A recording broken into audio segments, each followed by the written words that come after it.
Well, look what Murdoch's daughter-in-laws were just caught doing after O'Reilly got fired. Bill O'Reilly was destroyed when Fox News sent him up the creek without a paddle amid building amounts of sexual harassment accusations from multiple women.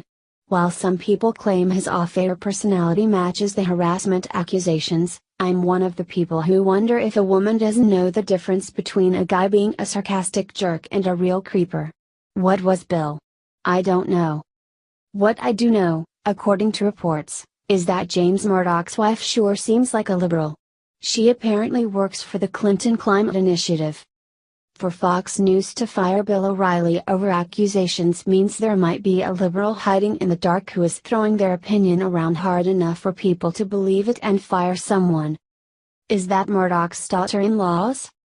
Not only was he the single most dominant public figure in America's vast conservative media environment, his removal signals the growing power of James and Lachlan Murdoch in the world's most powerful media empire, their father Rupert Murdoch's 21st Century Fox. O'Reilly was dismissed overnight following allegations of sexual harassment by at least 6 women. It has been reported that Lachlan's wife Sarah Murdoch helped influence the decision. Last year the former Fox News creator, Roger Ailes, was sacked in similar circumstances, going on to advise Donald Trump's presidential campaign. Why would anyone listen to her? What was she doing in return for O'Reilly getting fired? What was her beef with him? Was she a victim of Bill's alleged sexual harassment accusations? Did she have a special place of hate for him? This is a guy who helped Fox News crush the American news ratings and put a foot on the neck of liberal-based CNN and similar companies.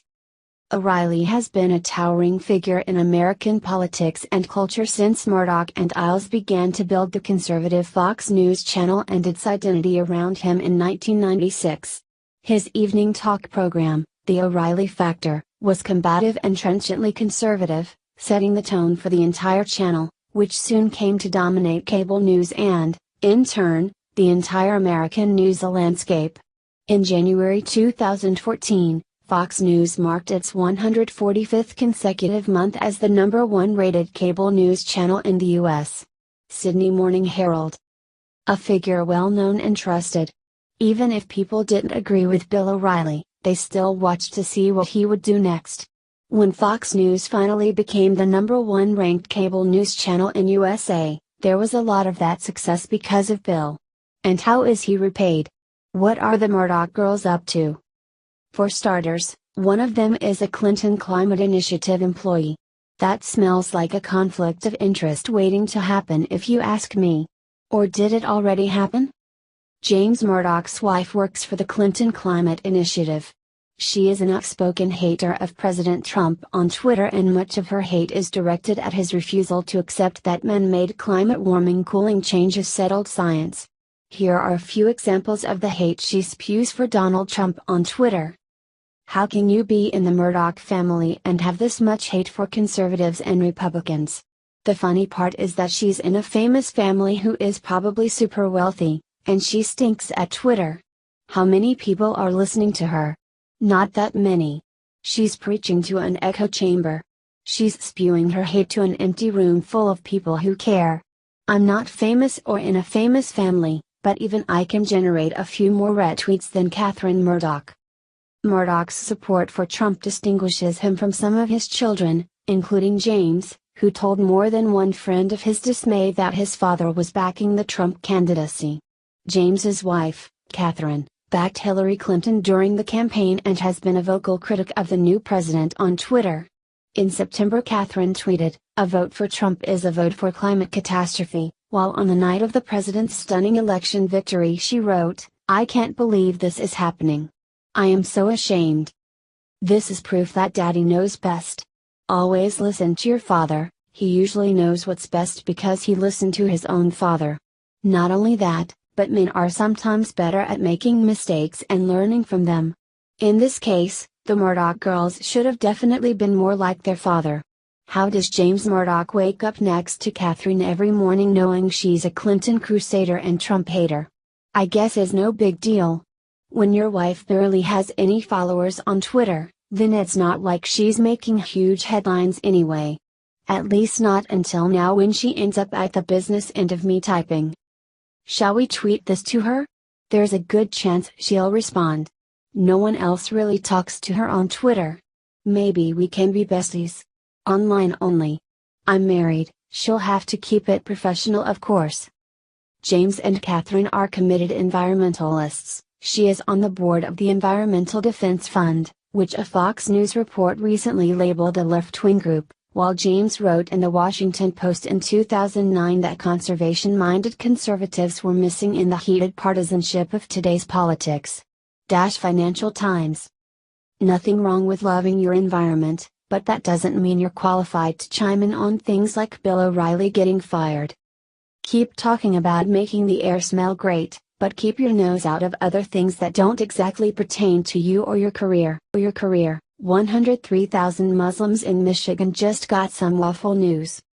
There was once a time that Michigan was a wonderful place to live.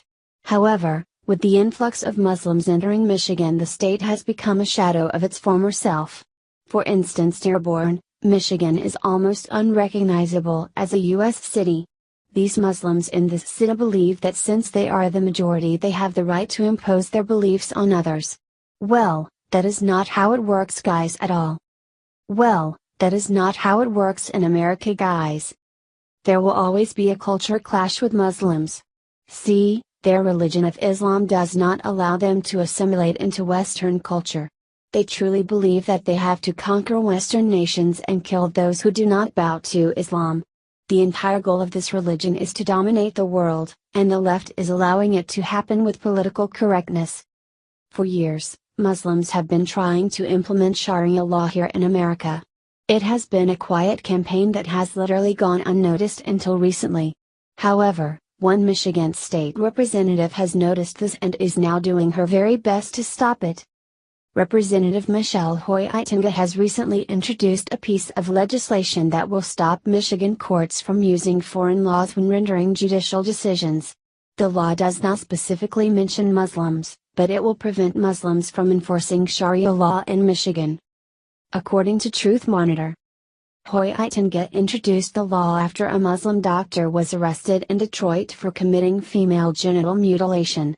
Patients had been driving in from all over Michigan to receive the Muslim doctor's treatments. If enacted, Hoytinga's bill would limit the application and enforcement by a court, arbitrator, or administrative body of foreign laws that would impair constitutional rights, to provide for modification or voiding of certain contractual provisions or agreements that would result in a violation of constitutional rights, and to require a court, arbitrator, or administrative body to take certain actions to prevent violation of constitutional rights, and would apply only to actual or foreseeable violations of the constitutional rights of a person caused by the 16 application of the foreign law. Of course, there is already pushback from Democrats, including Representative Abdullah Hamid, Dearborn. Hamid said, "As a Muslim, I can tell you that I'm not aware of a fundamentalist version or another version that encourages female genital mutilation. That's just not a thing." Hoytinga though clarified her stance and responded that this bill did not mention Sharia law. This legislation does not target any specific group or religion. It simply clarifies that foreign laws that are inconsistent with American laws will not be recognized in our courts, Hoytinga said in the statement.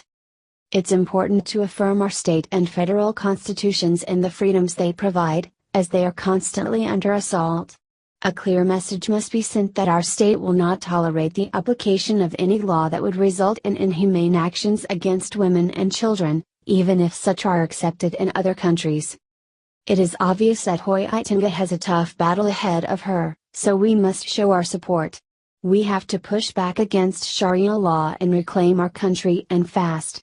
It is one thing to vote in a president that agrees with our position, but that is only half the battle. In order for us to become great again, we have to push these foreign laws out once and for all. Liberals are, of course, all for Sharia law since it goes against our Constitution.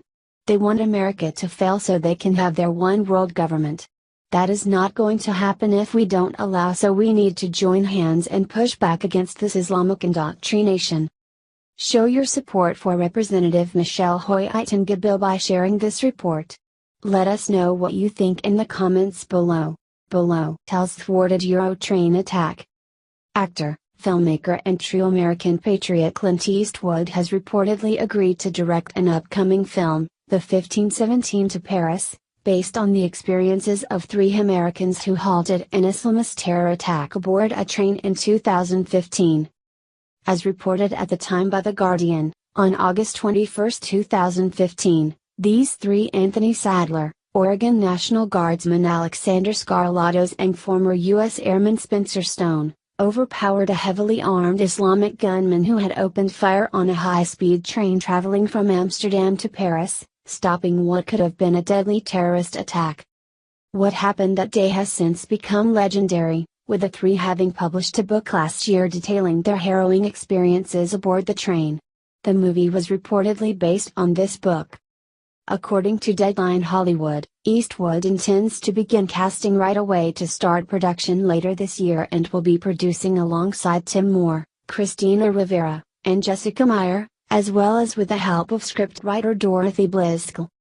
The 3 heroes were likely quite pleased by the filmmaker's decision to direct the 1517 to Paris, given their past experiences with him. Last year, Eastwood presented the 3 with a Hero Award at the 2016 Guys' Choice Awards show.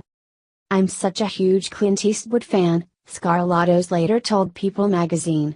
"I've seen all of his movies growing up. Actually meeting him in person, having him give us the award.